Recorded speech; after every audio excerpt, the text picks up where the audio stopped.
उसे समझाने की नहीं, हमें उसे समझने की जरूरत है। भगवान हर जगह नहीं होता है, लेकिन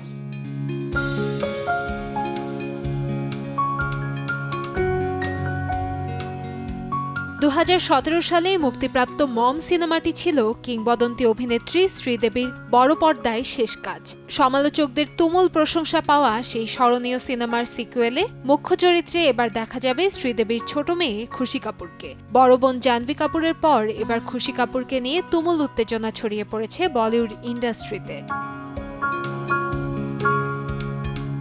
সিনেমাটি পরিচালনা করছেন গিরিশ কোহলি। প্রথম সিনেমার পরিচালক রবি উদয়ওয়ারের সাফল্যের পর সিকুয়েলের গল্পের নতুন মোড় ও সমসাময়িক আবহ নির্মাণের দায়িত্ব এখন কোহলির কাঁধে।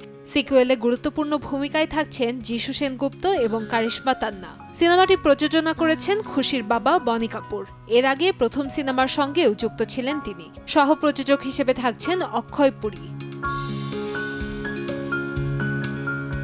এরই মধ্যে খুশি কাপুর পূর্ণদৈর্ঘ্য সিনেমা দ্য আর্চিজে বেটি কাপুরের চরিত্রে আত্মপ্রকাশ করেন। পাশাপাশি তিনি কাজ করেছেন লাভি আপা ও নাদানিয়ানে। অন্যদিকে বড় বোন জাহ্নবী কাপুর ইতোমধ্যেই বলিউডে নিজের অবস্থান মজবুত করেছেন একের পর এক সফল সিনেমার মাধ্যমে। এবার দেখার অপেক্ষা মায়ের উত্তরাধিকারের আবেগ, প্রত্যাশা আর নতুন প্রজন্মের আত্মবিশ্বাস মিলিয়ে মম সিকুয়েলে কেমন পারফরম্যান্স উপহার দেন খুশি কাপুর। কান্তাময়ী স্নেহা, সময় সংবাদ।